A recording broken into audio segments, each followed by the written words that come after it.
Does anyone think there has been solid evidence to prove him as the shooter? Bob, I'm wondering what you make of that. Do you think that there has been solid evidence shown to say Alex Murdaugh was the shooter here? No, I don't. I think that there's been a lot of circumstantial evidence where they've been able to show why he would have done it. The fact of the matter is that they're just not going to be able to link him up with actually doing it. I mean, there's breadcrumb trails. You know what I mean? There's certainly smoke there, but there certainly has not been any kind of evidence that has been entered in that definitively points out that he's the guy. Which is why we're experiencing the joy of having to go through 2 trials in 1 trial with financial stuff. I mean, that their motive is so important because that's stronger evidence than they have with respect to what they have to who actually who actually killed both Paul and Maggie. So, I mean, they're having to kind of craft their way through this thing just because it's one of those things where there's no direct evidence. It's all circumstantial. So I don't know. I don't know how this financial thing is playing out. I just keep thinking about the fact that the jury doesn't have notebooks to take notes, and we're into the 4th week of trial with witness after witness after witness. And I've been doing this for 20 years, Anjanette, and I have no idea what Harpootlian's entire purpose was with the pathologist. You know what I mean? Imagine what a jury's thinking. I mean, you always have to, we don't matter. What we say doesn't matter. With the 12 in the box, plus, the alternatives, that's who matters. And it seems awful clunky to me. I think they're going for the 2-shooter theme here. I mean, that's kind of what they suggested early on. But yeah, I'm not going to lie to you. It was a little confusing with the cross. I really had to kind of work my mind through it myself. At TBodyFitness1 from Twitter, did the medical examiner specifically say the time of death? I'll handle that one quickly. No, they did not. I think they're relying on the cell phone records for that. At KFount from Twitter asks, defense kept mentioning the lack of reviewing crime scene photos. What was the overall defense strategy with the line of questioning with the pathologist? What were your thoughts on that, Dina? I think that they were trying to, okay, here's the thing, is I think the defense has a lot of leeway. They have some great questioning here regarding the police and all of their collection and analysis, because if the prosecution loses this case, it's, I think, going to be because of the lack of what the police didn't do. That night, why didn't they go inside the house and start swabbing everything, right? And it rained and they leave and all of the things get delayed. They end up searching, even when they go and find that jacket, it's days later.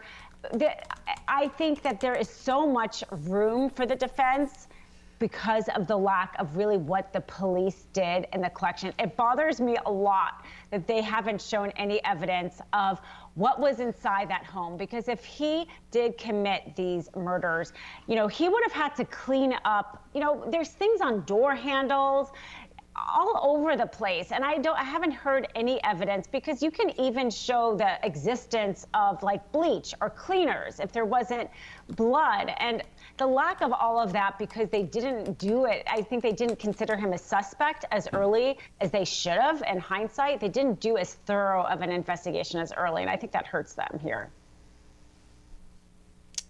You make some really good points there. And just the fact that the search warrant wasn't executed, I mean, I still am a little bit shocked by that. This is a double homicide, for goodness sakes.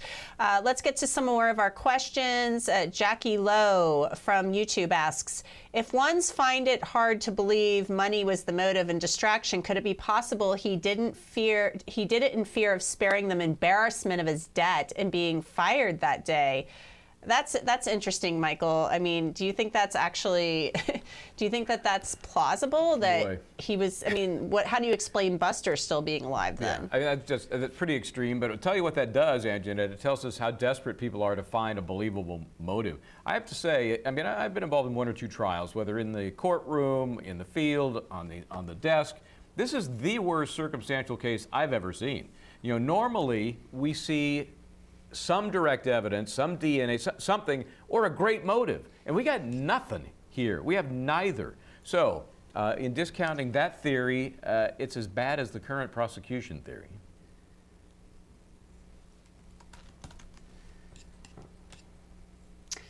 All right, good points, Michael. Jenny GA from YouTube. Anyone thinking maybe a hung jury? Bob, what do you think about that?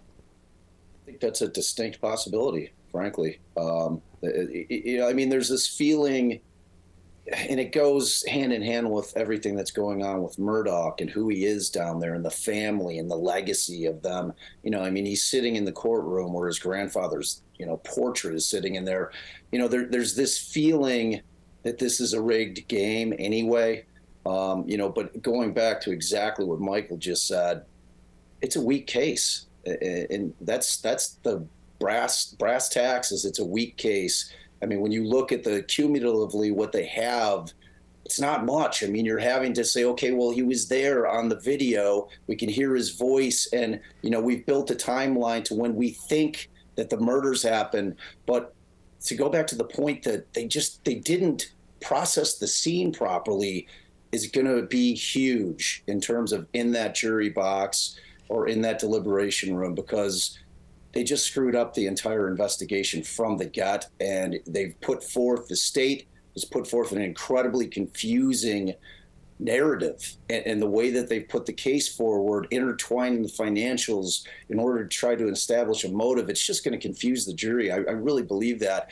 And we still have the entire defense and all their witnesses to go.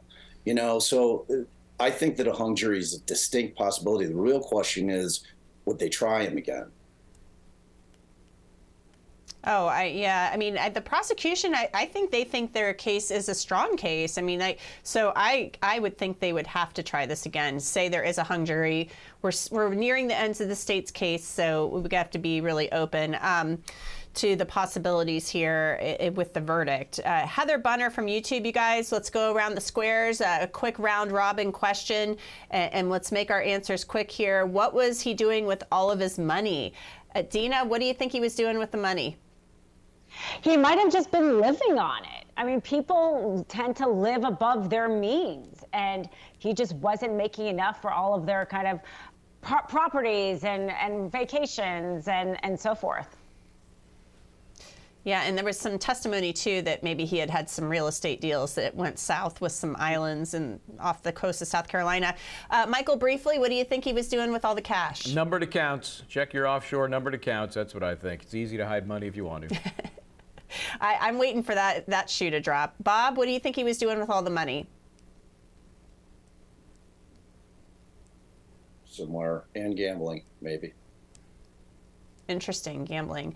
All right, we'll see what we find out, right? Thanks, guys. This ends our lunch Q&A session. I'm going to send it back over to Michael Bryant after this commercial break, so stay with us. Testimony is set to resume any minute now in the state of South Carolina versus Alex Murdaugh. I'm Anjanette Levy, and you are watching Law and Crime. We'll be right back.